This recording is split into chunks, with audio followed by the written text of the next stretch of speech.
महाराज जी, विवाह के बाद एक स्त्री का जीवन कैसा होना चाहिए जिससे वो प्रतिकूलता और अनुकूलता में सामान्य रहकर एक सुख शांति पूर्वक अपना वैवाहिक जीवन व्यतीत कर सके, और एक स्त्री को अपने जीवन में क्या क्या सावधानी रखनी चाहिए जिसका घर परिवार उससे सुखी रहे? पहली बात है कि नींव ही खराब हो रही बच्चा, तो हम क्या उपदेश करें? जो गर्लफ्रेंड बॉयफ्रेंड ये चरित्र दूषित हो रहे हैं, तो घर परिवार चलाने के लिए जो हमें धर्म पूर्वक पवित्रता चाहिए वो तो पहले ही नष्ट हो जाती है।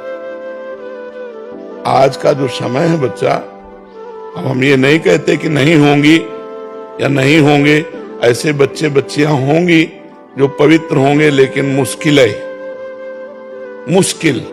तो सबसे पहली बात चरित्र पवित्र होना चाहिए। अब यहीं से नींव बर्बाद हो जाती है। और दूसरी बात भगवत आराधना होनी चाहिए।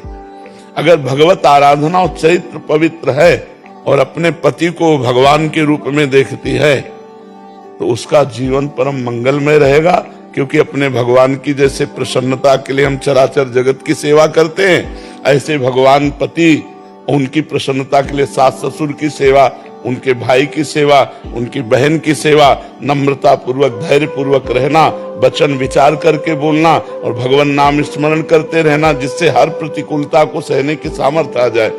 अपने पति के सिवा उत्तम के बस असमन माही, सपने हूं आन पुरुष जग नाही। स्वप्न में भी कोई और पुरुष भी है ऐसी भावना ही न हो, केवल पुरुष भाव अपने पति में ही हो। फिर मध्यम परपति देखे कैसे, भ्राता पिता पुत्र निज जैसे। जो दूसरी कोटि की पतिव्रता है वो समान वाले को भाई, बड़े वाले को पिता, छोटे वाले को पुत्र के समान कभी पुरुष रूप में काम भाव से वो देख ही नहीं सकती है। तो चरित्रवान ही, चाहे पुरुष हो चाहे स्त्री हो, वही सदगृहस्थ है जो चरित्रवान है, जिसका चरित्र पवित्र है।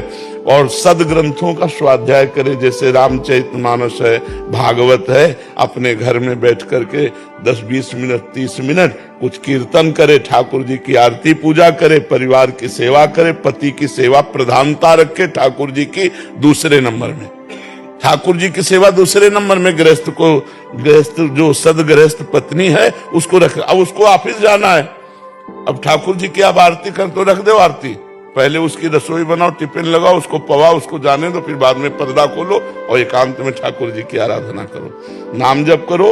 अपने पति को भगवान का स्वरूप समझे, पर पुरुष की तरफ दृष्टि न रखे और धैर्य पूर्वक पति की प्रसन्नता के लिए सास ससुर की सेवा करे, पति के परिवार के अनुकूल रहे धर्म पूर्वक, तो उसे गृहस्थ में रहते हुए भगवत प्राप्ति हो जाएगी।